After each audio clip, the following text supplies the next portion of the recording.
Alrighty boyos, welcome back once again to another video. How you guys doing? Guys, today we're going to be talking about the double boiler in Fortnite Save the World, which is the newest steampunk shotgun to come to the game. This weapon's actually quite unique, and in my personal opinion, that's exactly what makes it a top 3 shotgun for me. If I had to really narrow it down, I definitely believe that I would put the double boiler in my personal top 3 shotguns in the game. I've just been using this thing non-stop. I absolutely love it, and I'm very happy to be making a video on it. So how exactly do you unlock this weapon? Well, you want to go on over to your item shop, and it's under the weekly items, and it is right here for 1,680 gold. Now, if you take a look at this weapon, the first thing that might come to your mind is that this weapon looks a lot like the Dragoon.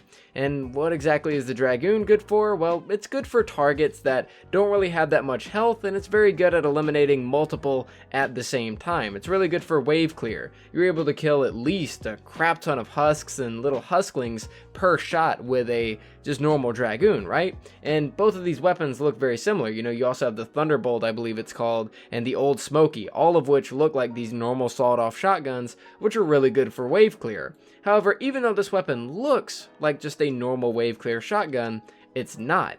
If we take a look at the flavor text for this weapon, it says it's a shotgun, double-barreled, and a steampunk, and it fires 2 slugs with reasonable accuracy and range, but has tiny ammo capacity and a long reload time. Now, a slug is essentially just a shotgun shell, but it's really meant for single target damage, and it also has a very good range. Now, I'm going to show you guys a clip really quick of exactly how crazy the potential for this weapon is when it comes to single target damage. Only a Dragoon could dream of outputting this amount of damage, because normally a Dragoon is just used for its wave clear and its impact. However, this weapon is used for its absolute destruction of anything that comes across it.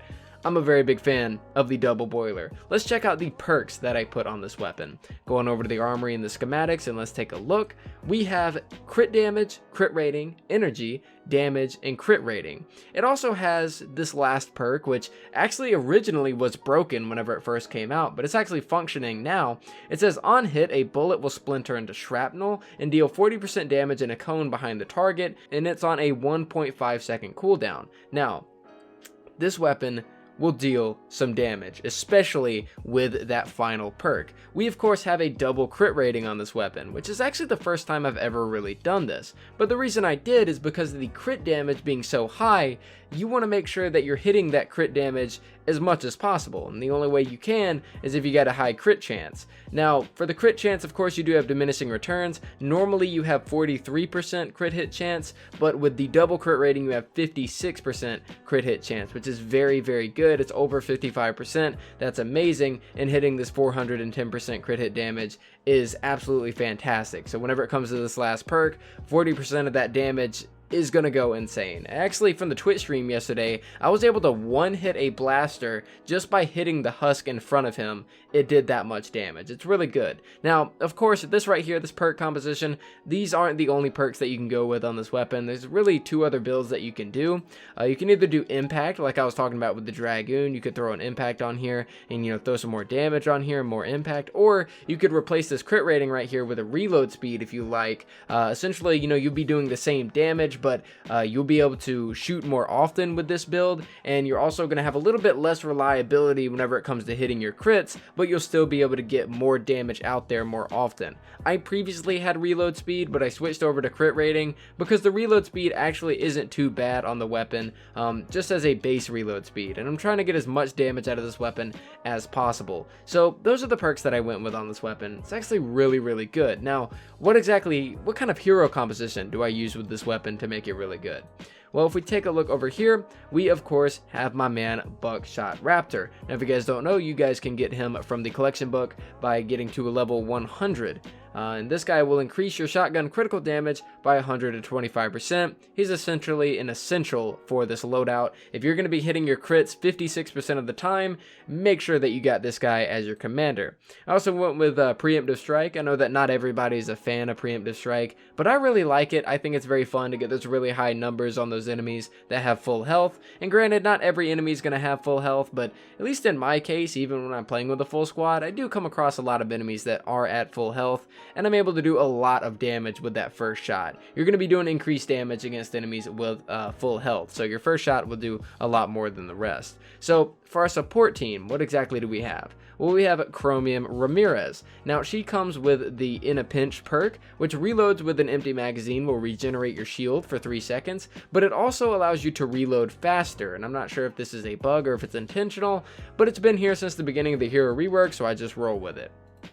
Aside from her, we have Locked and Reloaded, which is an essential as well for this loadout. After reloading, it increases your weapon damage by 15% for 5 seconds. You're going to be constant reloading anyways. Make sure you have Locked and Reloaded. Skull Ranger Ramirez could also be Skull Trooper Jonesy as well. Then we have Shell Shock, another essential. This is from Shrapnel Headhunter, and she is going to increase your shotgun damage. She can be found in the collection book. We also have Fight or Flight, which is just a little bit of a way to squeeze out some extra damage. Your War Cry will grant 8.5% additional weapon damage and 8.5% movement speed. Whenever you're playing as Raptor, you are going to have that War Cry, and anytime a mini boss comes up, Fight or Flight is absolutely excellent. And seeing as you're going to be really up close and personal a lot of the time, I went with Survivalist Jonesy, who allows you to regenerate health over time.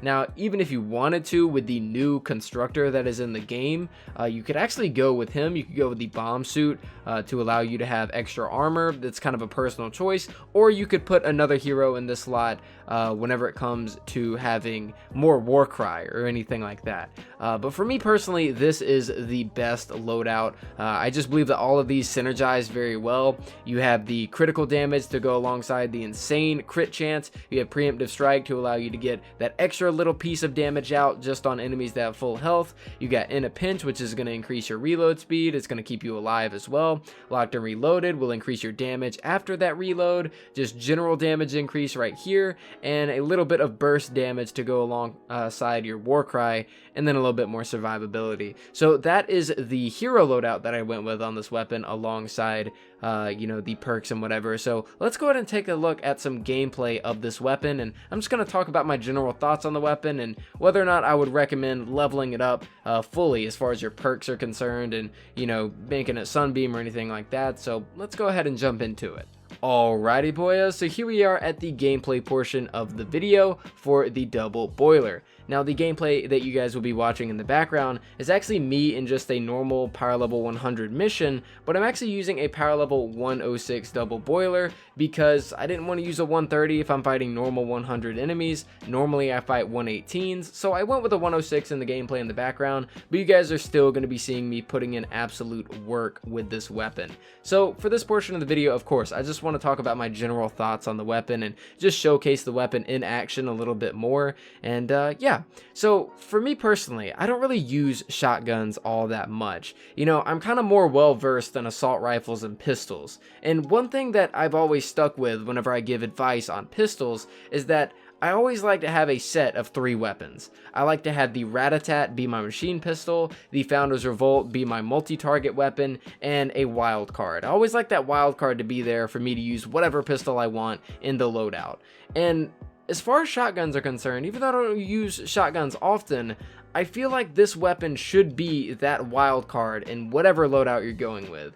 Whether you want to go with a, Vendortech Disintegrator and you want to go with a Tiger Draw and then this weapon or not, I just feel like the boiler really does belong in your loadout. This thing will shred enemies, let alone just not even enemies, but just smashers in general, just the high health enemies, the mini bosses, and any of the enemies that are behind those enemies. Although this weapon is mainly a single target weapon, the fact that your crit damage is so high allows that shrapnel perk to really shine, truly shine on this weapon, to the point where you will be one-hitting enemies that you're not even trying to one-hit.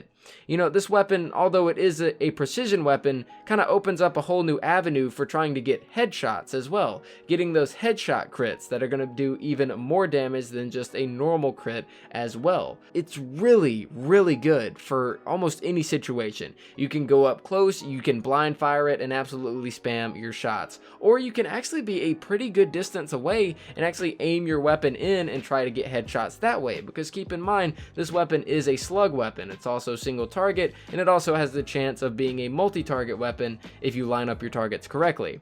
This weapon has a lot of different possibilities depending on how you use it, but one thing is for sure, and one thing is very consistent on the boiler, and that is the fact that it is able to output a crap ton of damage at whatever you are shooting at. Whether or not there's anything behind it to get hit, whether or not you are point blank or you're kind of far away, this weapon is still going to hit like a truck no matter what, and in my personal opinion, I feel like it belongs in pretty much anybody's shotgun weapon class, or kind of loadout, I guess you could say. But guys, those are my personal opinions on the boiler. I think this is a weapon that you guys should definitely pick up. You should definitely perk it up, get it to Sunbeam, get it to Shadow Shard, whatever you want to do. But I would say definitely invest some perk up into this weapon. It's very fun. It's very different. It's nice using a slug shotgun for the first time in forever. And yeah, even if we've had one in the past, I'm not even sure if we've ever had one in the past. But what I do know is it's a very fun weapon, it hits like a truck, and it does two things at one time. It's going to delete enemies, and it's going to delete the enemies behind those enemies as long as you have that shrapnel up. But guys, that is it for me. Let me know what you guys think in the comments down below. Those are my general thoughts of the boiler, and I want to hear what you guys have to say in the comments down below. But guys, that's it for me. Thank you guys so much for watching. I really do appreciate it, and I'll see you guys next time.